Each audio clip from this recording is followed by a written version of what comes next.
When I'm at gyms around the world and I end up sitting in to watch some sparring, I hear coaches or the high-level fighters there calling this same mistakes over and over. Like they don't even realize that the advice they're giving is actually detrimental to the students they have. Today I'm going to teach you 5 things which you need to stop doing in sparring to make sure your skill level is improving. Thanks for joining me today on the channel. If you guys are appreciating these videos, please give them a thumbs up. And I put on some of my most wild ex-martial apparel today. I know these sound like a clash, but I just wanted it to be fun. If you are looking to grab yourself some new apparel for training, make sure you head over to Ex-Martial. I have a link down below, and my promo code Varga15 will save you 15%. Now, when it comes to sparring and throwing back and forward, I hear the same things in terms of advice given to fighters who are trying to get better at actually executing these techniques they learn. But very often I kind of go, I don't like the advice that's being given. So let's check off these things today, 5 of them, and make sure you understand the dangers of what you're being told to do. Number 1, I hear coaches all the time, combo, long combos, keep throwing long combos. And we see people on pads do this all the time as well, right? Somebody will call jab, cross, double hook, cross, body hook, low kick. And we start thinking that throwing 5, 6, 7 techniques in a row is actually something we have to do. But stop and think about the last time you saw a fight where somebody was able to step in and just go 1, 2, 3, 4, 5, 6, 7. What's going to happen most of the time? The opponent's going to move backwards. In that case, you just end up missing techniques, or even worse, they start countering, they start fighting back. It's very rare to be able to get off more than 1, 2, 3 without somebody doing something. The time that you start opening up on your big combinations is when you hit somebody and they're hurt. But aside from that, I think you're better off trying to get much better at throwing a couple techniques, moving back, re-attacking again, and stringing together these little pauses between 2 to 3 piece combinations. But being on the outside going, okay, my coach is telling me to throw a combo, and what should I throw? Okay, I'm gonna throw jab cross, upper cross, low kick, and then trying to commit to this long combo. Now that's a detrimental mindset, which you want to erase. Now, here's one that I hear all the time, which makes me go, okay, we need to have a little more context to it, and that is hands up. People, hands up, and they just yell that over and over. And while it can be fine advice, it should not just be hands up, because people just lift their hands and they think they're gonna be safe. Defense is so much more dynamic than that. So if somebody's hands are down here and they think that simply lifting their hands up is enough, oh no, that's not enough. We've got to be closing or blocking, reaching up to the sides, making sure that looping shots don't come and hit us behind the ear. We've got to have head movement, and we've got to be moving our feet. Got to be moving the feet. Now, it's not just a terrible thing if somebody's hands are here for the coach to say hands up, but I would say something like, get those hands up, be dynamic with your defense, get counters ready, and move your feet. Something like that is what you should really be trying to execute, because so many people struggle with a high guard anyway. They say hands up and they get their hands here and they don't have any confidence in here. And remember, if you're going to a high guard and you were just like this and you put your hands up and you don't change your back position, you're in a terrible spot. So if somebody says hands up and you're going, okay, I'm going to put my hands up to my head, you should right away be going, okay, I'm into here.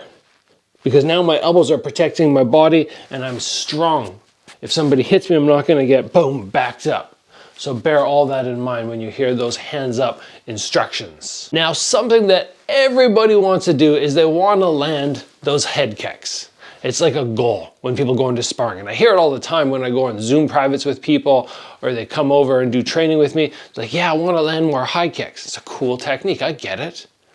But many people, when they call high kick, they're not telling you, oh, set up the high kick. That's how you actually land it. You don't just spam high kicks with no setup. It's very rare where you're just gonna be standing here and just get to throw a high kick and go, oh yeah, that landed. A couple ways to set it up. Number one of my favorites is to throw a cross first. Or if you're coming off the lead leg, throw a jab first. This is going to cause somebody to close their arms, and then from there, you can whip around to the side. You could, of course, just do a classic thing like jab, cross, hook into the high kick, but once somebody's going 1, 2, 3, their hands are already up high.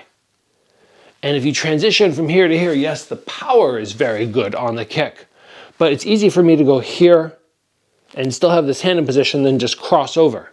If somebody throws a straight punch and I go like this, now you've exposed this side. So 1 to 2 is a beautiful way to set up that high kick. In addition, get them checking low, right? Throw some low kicks. Throw them, get them to start checking, and maybe as they're checking, their hands start dropping. Then you can look down, go, okay, I'm coming with that, and then come up high. Don't just spam high kicks. And if you hear somebody calling high kick, try and remember, there's a lot more to landing than simply just throwing that. Now, I have done a number of videos talking about sparring, but I feel like one of the mistakes that many gyms make is they allow people to just simply technical spar. That's all they do, technical sparring. And they're always calling light, lighter, keep it light, keep it light. If you have a fight coming up and all your sparring is kind of like this, you're gonna be unpleasantly surprised when somebody just starts running towards you, blasting in punches. So one of my favorite ways to spar with safety, making sure that if you're a beginner or an intermediate, we're not having a lot of damage, is go, yes, we're gonna throw hard body shots, we're gonna throw hard low kicks, and we're gonna go light to the head. That doesn't mean that when you throw a body shot, you have to be going, ah, and when you throw head shots, you're going, no, it just means if you're going up to the head, you kind of let them go like this. If it's down to the body, a little bit more speed. Now, this is not technical sparring so much now, and you're gonna have to respect the techniques so much more. I feel like gyms that let people just technical spar constantly, they're setting them up for failure as soon as they get into an actual situation, which is a fight. Last one that we're talking about today that I hear people call all the time is finish the combos, finish the exchanges, be the one to throw the last technique. And we hear this over and over. And well, it's sound advice for some people. What's gonna happen is people start going, okay, I step in and now somebody's throwing at me, so I'm gonna keep throwing, and they're throwing at me, and I'm gonna keep throwing, and we're recognizing, or sorry, not recognizing, that a lot of times what high-level fighters will do is they'll land a couple shots and then they'll give space. Or they'll step in, land a couple shots, take a low kick and go, oh, okay, you know what, it wasn't worth it. There's this ebb and flow, and a good fighter does not simply just go, the only goal is to be the last person to throw. Because what happens if you step in and you're like, okay, through here and here, now somebody starts throwing back at me and they land a couple shots, and now I decide instead of getting safe and recovering, I decide, oh, I have to finish the exchange, and I keep throwing, and now I get clipped with a really hard shot. It's never as simple as just finish the exchanges. Yes, if you can start the exchange and be the last one to punch, it looks good for judges, but just having that simple advice can be so dangerous in terms of potentially getting knocked out. Far superior solution would be, okay, I step in, I throw my combo, I try to be the last one to throw, and I exit before he can get going. Aside from that, I step in, I start throwing, I get my hands back up, he hits me with a couple shots off the guard, but then I still exit. When you get very advanced, then you can start going, okay, 1, 2, 3, block, block, throw back, and then exit. But this simple advice of just finish exchanges and you're gonna win the fight, it's dangerous, and I don't know if it applies to a lot of beginners. So there are 5 things to sharpen up on in terms of sparring, advice which you might be getting from your gym, which kind of makes me a little bit scared for you. Sort that out, and I think everything is gonna go so much better for your sparring progression.